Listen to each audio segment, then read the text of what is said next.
इस वक्त जो सबसे बड़ा एक मामला सामने आ रहा है, Colombo bans Chinese ships for 1 year after India raised concerns. क्या ये इंडिया की विन विन पोजीशन है और चाइना की शिकस्त है? भारतीय वज़ीर आज़म नरेंद्र मोदी 2014 में मुंतखब होकर के आए हैं, तो उनके दौर के अंदर भारत का जो इन्फ्लुएंस है एज अ कंट्री कैसे ग्रो किया है इन द वर्ल्ड। खबर उस वक्त सामने आई कि जब इससे पहले इंडिया के प्राइम मिनिस्टर नरेंद्र मोदी साहब की मुलाकात हुई थी विक्रमासिंघे साहब से, तो उस वक्त ये कंसर्न शो किए गए थे। उन्होंने कहा कि जब हम डिफ़ॉल्ट कर रहे थे तो इंडिया के 3.8 बिलियन डॉलर्स हमारे लिए एक सांस का काम किया, और आज हमारी जो इकॉनमी है वो बैक कर रही है। श्रीलंका में टूरिज्म भी बैक कर रहा है और हम दोबारा से पाँव पे खड़े हो रहे हैं, और इसके पीछे जो है वो इंडिया है। हमारे दो तरफ जो दुश्मन है वो आपको पता है कि किस लेवल पे। चाइना के लिए ये कोई अच्छी खबर नहीं, बहुत बुरी खबर है, जबकि इंडिया के लिए ये बहुत ही अच्छी खबर है। इससे पता ही चलता है कि इंडिया का इन्फ्लुएंस दुनिया में किस तरीके से बढ़ रहा है कि श्रीलंका को इंडिया अगर कोई बात कहता है तो उसको माननी पड़ती है। और पाकिस्तान पर इसके साथ कैसे मुरतब हो? देखें पाकिस्तान पे इसके बराह रास्त चाइना के प्रेसिडेंट ने पहली बार माना कि हमारी इकोनॉमी डूब रही है, और चाइना के प्रेसिडेंट अगर मान रहे हैं तो बहुत बड़ी खबर है। भारत जो है दुनिया के लिए अब कितना रेलेवेंट है कि या तो दुनिया के जो रहनुमा है वो भारत का विजिट करना चाहते हैं, या वो चाहते हैं कि जो भारत के वज़ीर आज़म है वो उन मुल्कों का दौरा करें। और इंडिया के कहने पर श्रीलंका ने उसको रिस्पेक्ट किया, उनके कंसर्न्स को, और उसके बाद चाइनीज शिप्स को बैन कर दिया। जय हिंद दोस्तों, तो 1 मिनट में मैं आपको वीडियो का टॉपिक समझा देता हूं, उसके बाद वीडियो देखते हैं। तो दरअसल क्या हुआ कि चीन ने अपने जो लोन का जाल होता है उसमें श्रीलंका को फंसाया था।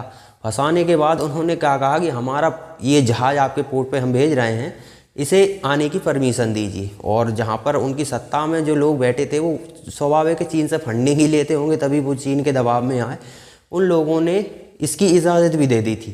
तो भारत का एक मिसाइल टेस्ट होना था हिंद महासागर में, तो भारत ने वो कैंसिल किया। क्यों किया? क्योंकि चीन का जहाज़ काफ़ी करीब आ गया था और वो हमारी मिसाइल का स्वाभाविक है जासूसी करेगा, उसे सारी जानकारी मिल सकती है उसके बारे में कि कौन सी मिसाइल थी, कितनी मारक क्षमता है इसकी, किस गति से चलती है। ये हमारे लिए ठीक नहीं है। यदि हमारे दुश्मन को पहले से ही पता हो कि हमारे पास कौन कौन से हथियार हैं तो वो उनकी काट पहले से तैयार कर सकता है। तो ये हमारे लिए ठीक नहीं था, तो हमने कैंसिल कर दिया था। फिर भारत ने अंदर खाने डिप्लोमेटिक तरीके से श्रीलंका को समझाया होगा कि भैया अभी तुम बैंकरप्ट हुए थे, जब हमने तुम्हें 3 बिलियन दिए थे वो भी मुफ्त में। 3 बिलियन डॉलर बहुत बड़ी रकम होती है। पाकिस्तान को देखो 3 बिलियन के चक्कर में देश गिरवी रख रहा है आईएमएफ के सामने, आईएमएफ उनका बजट बना रहा है। ये हालत हो गई है। लेकिन तुम्हें हम 3 बिलियन दे रहे हैं, वो भी उधार नहीं दे रहे, ब्याज तो छोड़ ही दीजिए, उधार भी वो भी नहीं दे रहे, वो भी तुम ही रखो, देना ही मत वापस। लेकिन कम से कम हमारे हितों के साथ ऐसा तो मत करो तुम कि चीन को आप इस तरह की इजाज़त दोगे। उनके जासूसी जहाज़ जहाँ आएंगे तो हमारे लिए समस्या है ना। तो उसका शायद दबाव काम कर गया। भारत सरकार ने समझाया होगा श्रीलंका को कि आपको जो चाहिए वो हम दे रहे हैं, तो फिर आपको उधर जाने की क्या ज़रूरत है। चीन के चक्कर में फंसोगे तो बर्बाद होना है। पाकिस्तान हो चुका है, कई देश निपटा दिए चीन ने, उसी तरह से तुम भी निपट जाओगे। इसीलिए इस तरह की हरकत मत ना करो। और शायद श्रीलंका को समझ आ गया तो उसने इस जासूसी जहाज़ को 1 साल के लिए प्रतिबंधित कर दिया है। तो चलिए आगे वीडियो देखते हैं, फिर बात करेंगे। चाइना के प्रेसिडेंट ने पहली बार माना कि हमारी इकोनॉमी डूब रही है, और चाइना के प्रेसिडेंट अगर मान रहे हैं तो बहुत बड़ी खबर है, क्योंकि ये कभी मानते नहीं है अपनी फेलियर। अपनी इकोनॉमी डूब रही है, वो पहली बार माना। अब आते हैं बात शी जिनपिंग की। इन्होंने एडमिट किया कि भाई 2 चीजें हैं, हमारे यहाँ पर जो बिजनेस है वो स्ट्रगल कर रहा है, जॉब्स जो है वो लोगों को डिफिकल्टी आ रही है जॉब्स ढूंढने में। ये उन्होंने न्यू ईयर के मौके के ऊपर उन्होंने ये स्पीच पे 2 चीजें एडमिट करी। ये बड़ा ही अनप्रेसिडेंटेड है चाइना के लिए, क्योंकि यहाँ पर कुछ भी गलत हो सही हो कभी एडमिट किया ही नहीं जाता। सही भी एडमिट नहीं करते, गलत को तो भूल ही जाओ।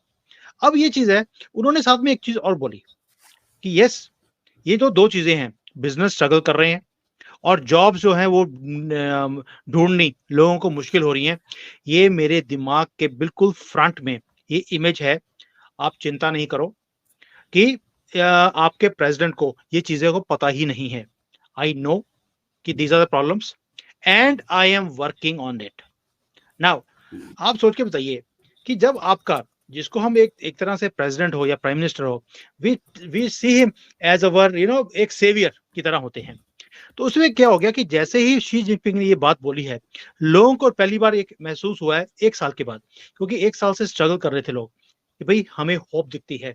अगर प्रेसिडेंट को भी मालूम है कि हमारे एज अ कॉमन पर्सन जो हमारे यहाँ पर प्रॉब्लम्स हैं लाइफ की। Colombo bans Chinese ships for 1 year after India raised concerns.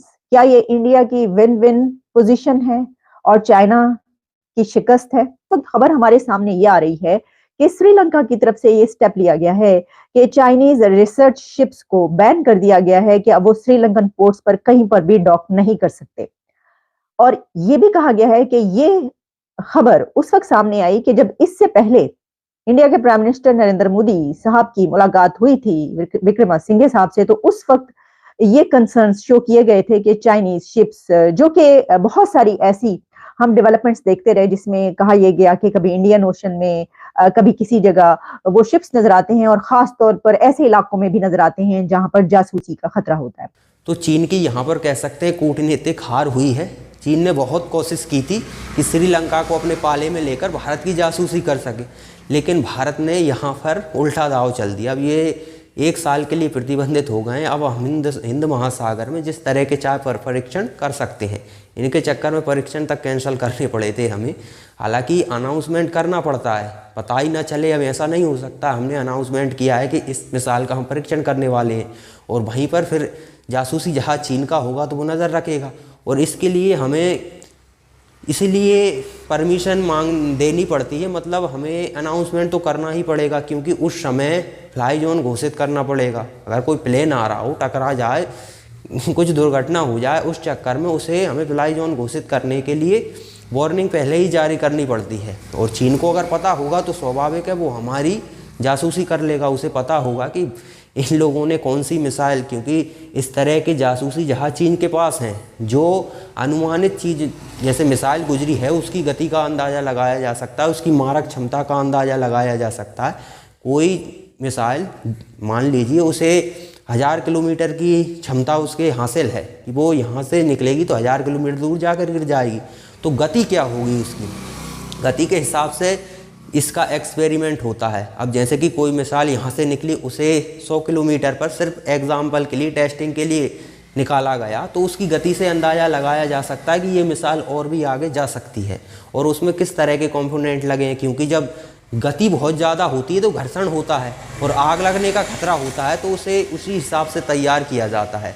तो चीन इस तरह की चीज़ें जानकर हमारे खिलाफ यूज़ कर सकता है। और स्वाभाविक है, अगर आपको पता हो कि आपके दुश्मन के पास सिर्फ 5 हथियार हैं तो आप उनकी कार्ड पहले से ही निकाल के रखोगे ना। अब आपको ये पता ही नहीं है कि छठवा उस पर कोई गुप्त हथियार है जो आपके लिए खतरा बन सकता है, तो आपके अंदर भय रहेगा। अब वो जासूसी इस तरह से करता रहेगा, क्योंकि नेपाल यहाँ केपी ओली बैठा था पिछली बार, अभी तो निकल गया, वो तो प्रो चाइना, एक तरफा चाइना के फैसले ले रहा था, भारत से तो संबंध तोड़ने को बेकरार था, गोली तक चलवा दी थी, हमारा एक व्यक्ति मार दिया था उनकी पुलिस ने।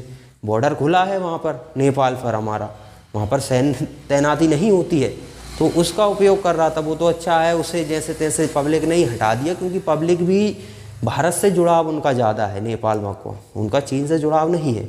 लेकिन स्वाभाविक फंडिंग करके चीन ने अपना आदमी बैठा दिया था, वो अपने हिसाब से काम कर रहा था।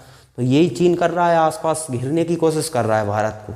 और ये भारत के लिए कितनी चुनौती होगी कि ना हम इन लोगों से कुछ कह सकते हैं, उल्टा पैसा भी दे रहे हैं और ये हमारी पीठ पे चुरा घोंप देते हैं। जब अभी बैंकक्रप्ट हुआ था श्रीलंका तो $3 बिलियन हमने दिए थे, और वो हमारी पीठ में चुरा घोंपता रहता है चीन के इस तरह के जहाज़ों को परमिशन दे देकर। तो आप बताइए कैसे पड़ोसी हैं हमारे, गिच्चू पिच्चू हैं, तब भी हमारे दबाव में तक नहीं आते, जो मर्जी आती है वो करने लगते, क्योंकि पता है कि भारत हमला थोड़ी ना कर देगा। जैसे कि यूक्रेन पर रूस ने कर दिया अपने हितों को देखते हुए, हम तो इन्हें सिर्फ वार्निंग ही दे सकते हैं। पाकिस्तान है वो हमारा, चलो ठीक है, दुश्मन है, उसे हम पूरी तरह से नज़र रख कर बॉर्डर सिक्योर कर हम अपनी रक्षा कर सकते हैं। लेकिन अब इन देशों से भी अगर इस तरह की हरकतें होंगी तो फिर ये हमारे लिए ज़्यादा चुनौतीपूर्ण हो जाएगा। इसलिए भारत सरकार नहीं चाहती कि इनसे रिश्ते भी खराब हों और ये चीन पर भी निर्भर हो, तो इन्हें हमें फंडिंग भी देनी पड़ती है, क्या करें, मजबूरी है।